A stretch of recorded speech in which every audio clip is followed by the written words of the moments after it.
Chu dumating na sa California, kasama ang mga ASAP celebrities.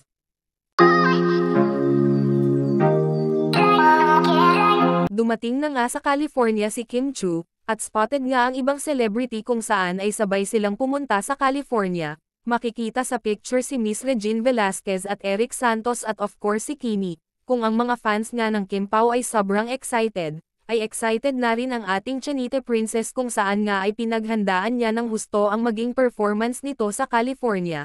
At syempre ganoon din naman si Paolo Avellino. Maraming mga netizens nga ang nakaabang sa airport ang nga Kim Pao Global. Kahit nga ako excited na din sa mga magaganap na ASAP California this August 3.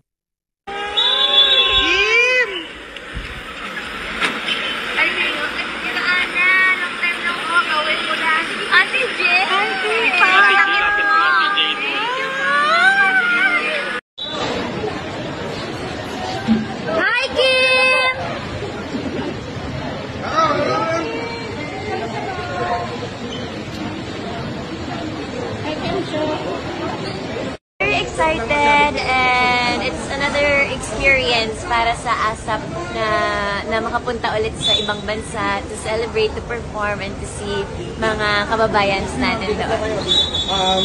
Bukod sa ASAP, meron ka bang